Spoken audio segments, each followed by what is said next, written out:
नमस्कार दोस्तों, स्वागत है आपका आपके चैनल ITI सक्सेस एजुकेशन पर। दोस्तों आज जो हम भर्ती की बात करने जा रहे हैं वो राजस्थान कर्मचारी चयन बोर्ड जयपुर ने निकाली हुई है। ये जो भर्ती है ये इंस्ट्रक्टर के पद के लिए भर्ती निकाली हुई है। दोस्तों आपको पता ही है कि इस भर्ती के फार्म जो ऑनलाइन अप्लाई हो रहे हैं और आज हम बात करेंगे इसके वैकेंसी के बारे में और एक्सपीरियंस के बारे में, जो कि बहुत ही जरूरी टॉपिक है, बहुत ही इम्पोर्टेंट टॉपिक है एक्सपीरियंस का।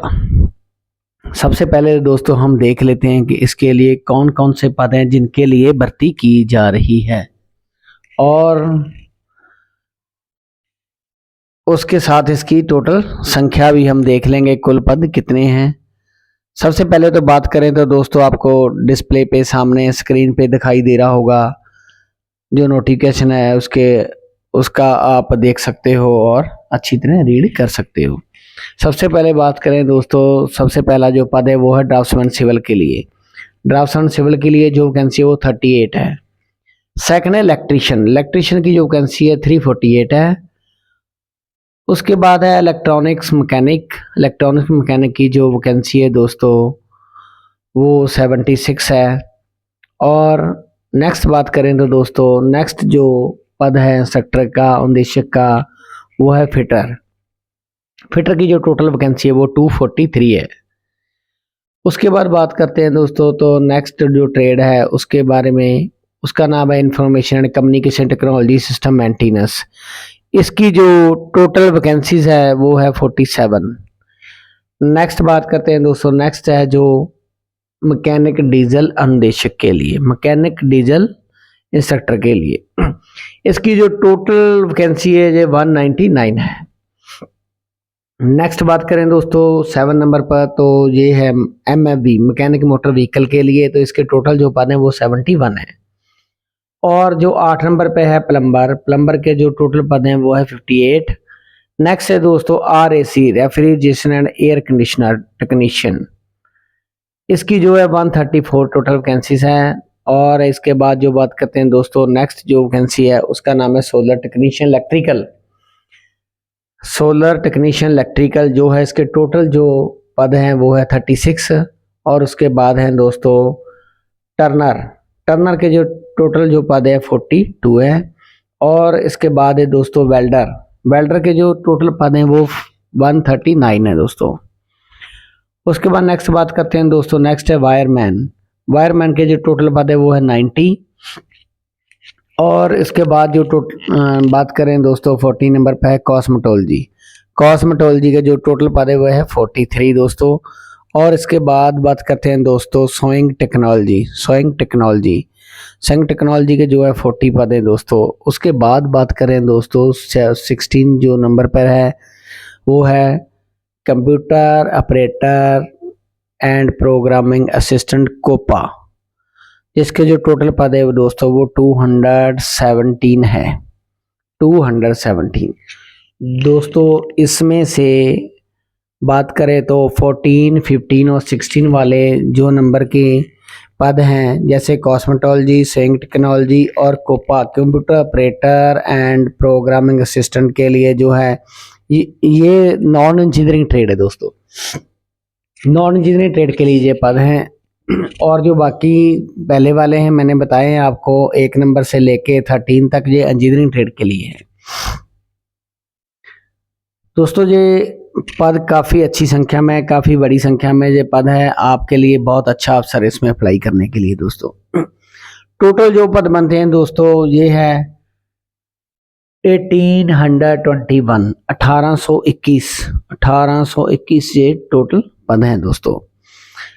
जिनकी भी क्वालिफिकेशन इसके लिए आती है उनको यहाँ पे जरूर अप्लाई करना चाहिए दोस्तों। इसके बाद हम देखते हैं दोस्तों क्वालिफिकेशन और एक्सपीरियंस कैसे होना चाहिए दोस्तों। जो एक एक बात ध्यान से सुनने वाली है। अगर किसी के लिए कोई भी किसी को कोई प्रॉब्लम हो तो आप मुझे बीच में कमेंट करके भी पूछ सकते हैं दोस्तों। मैं आपसे रिक्वेस्ट करना चाहूँगा दोस्तों कि आप हमारा चैनल आईडीएस सक्सेस एजुकेशन को सब्सक्राइब करें, लाइक करें, शेयर करें, ताकि जो और भी कैंडिडेट को इससे कोई फ़ायदा मिल सके। एक बार मैं फिर कहना चाहता हूँ दोस्तों, हमारा चैनल आईडीएस सक्सेस एजुकेशन को आप सब्सक्राइब करें, लाइक करें और शेयर करें। आगे चलते हैं दोस्तों, देखते हैं नेक्स्ट वाली जो है इसमें क्वालिफिकेशन क्या रहने वाली है और एक्सपीरियंस कैसा रहेगा। क्वालिफिकेशन की बात करते हैं तो दोस्तों सबसे पहले क्वालिफिकेशन की बात करें तो आपके पास जो है 10th होनी चाहिए। 10th में जो फिजिक्स, केमिस्ट्री और मैथमेटिक्स ऑप्शन सब्जेक्ट जो हैं वो उसके अधीन होनी चाहिए। अगर किसी के पास जेई वाले सब्जेक्ट नहीं है, केमिस्ट्री मैथमेटिक्स नहीं है साथ में, और फिर उन्होंने प्लस टू की होनी चाहिए दोस्तों, प्लस टू साथ में होनी चाहिए, दोनों में से एक। उसके बाद बात करते हैं दोस्तों टेक्निकल क्वालिफिकेशन की। टेक्निकल क्वालिफिकेशन क्या रहने वाली है दोस्तों? इसमें बात करते हैं बीटेक वाले जो कैंडिडेट हैं, बीटेक, डिप्लोमा और आईटी वाले सारे जो भी कैंडिडेट होंगे सभी वो इसमें एलिजिबल रहेंगे। सबके साथ ऊपर आपको दिखाई दे रहा होगा दोस्तों कि degree branch engineering technology government में चाहिए और and relevant national craft instructor certificate होना चाहिए। दोस्तों मैं एक बार आपको सीधा सीधा बता देता हूं कि इसमें कोई भी कैंडिडेट अप्लाई कर सकता है जिनके पास डिग्री हो बीटेक की या डिप्लोमा होगा इंजीनियरिंग का, इंजीनियरिंग टेक्नोलॉजी में डिप्लोमा हो, जहाँ डिग्री हो इंजीनियरिंग में, और किसी के पास साथ में आईटीआई की हो, नेशनल ट्रेड सर्टिफिकेट होना चाहिए, जहाँ नेशनल अप्रेंटिस सर्टिफिकेट होना चाहिए साथ में दोस्तों। इनमें से कोई भी diploma, degree, ITI, NAC national apprentice certificate कुछ भी इनमें से हो तो वो इसके लिए एलिजिबल है, पर साथ में उनको इसके साथ CITS का सर्टिफिकेट होना बहुत जरूरी है, जिसको NCIC भी बोलते हैं दोस्तों, national craft instructor certificate. National craft instructor certificate होना इसके साथ बहुत जरूरी है। अगर किसी के पास नेशनल क्राफ्ट इंस्ट्रक्टर सर्टिफिकेट नहीं है तो वो इसके लिए एलिजिबल नहीं होगा, चाहे वो बीटेक वाला हो, डिप्लोमे वाला हो, आईटी वाला हो, NSC वाला हो, कुछ भी हो, बट उनके साथ NCIC, CITS, CTI तीनों के एक ही नाम है, इन ITOT का सर्टिफिकेट किसी भी ट्रेड में होना चाहिए, रेलेवेंट ट्रेड में उनके साथ दोस्तों। जो रेलेवेंट ट्रेड इनके साथ जो मांगी गई है उनके साथ उसका ही सर्टिफिकेट होना जरूरी है। अगर किसी के पास CITS नहीं है, NCIC नहीं है तो वो इसके लिए एलिजिबल नहीं रहेंगे दोस्तों। और दोस्तों ये जो वैकेंसी मैंने बताई है सभी के लिए, जैसे कि डीजल मैकेनिक है, फिटर है, वेल्डर है, इलेक्ट्रिशियन है, इलेक्ट्रॉनिक मैकेनिक है, उसके साथ रेलेवेंट CITS सर्टिफिकेट होना जरूरी है। ऐसा नहीं है कि किसी के पास फिटर का CITS है और वो मैकेनिक डीजल ट्रेड में अप्लाई कर रहा है, वो उसके लिए एलिजिबल नहीं होगा। जिसके पास जिस ट्रेड का सर्टिफिकेट रहेगा NCIC का, वो उसी ट्रेड के लिए एलिजिबल रहने वाला है दोस्तों। नेक्स्ट बात करते हैं हम एक्सपीरियंस की। एक्सपीरियंस कितना चाहिए दोस्तों? जो कैंडिडेट बीटेक वाले हैं, बीटेक वाले डिग्री वाले जो कैंडिडेट है उनको 1 साल का एक्सपीरियंस चाहिए, और जो कैंडिडेट डिप्लोमा है इंजीनियरिंग ट्रेड में, किसी के पास डिप्लोमा वाला है कैंडिडेट, उनको 2 साल का एक्सपीरियंस चाहिए इसके लिए। अगर जो कैंडिडेट ITI है, नेशनल ट्रेड सर्टिफिकेट है, NSC है, नेशनल अप्रेंटिस सर्टिफिकेट है किसी भी ट्रेड में, तो उनको ये चाहिए। अगर किसी के पास ये सर्टिफिकेट नहीं रहेगा एक्सपीरियंस का तो वो इसके लिए एलिजिबल नहीं रहेगा। एक्सपीरियंस सर्टिफिकेट की दोस्तों आप ध्यान से सुन लीजिए एक बार फिर। बीटेक के साथ 1 साल का चाहिए, डिप्लोमे के साथ 2 साल का चाहिए, और ITI के साथ 3 साल का एक्सपीरियंस चाहिए।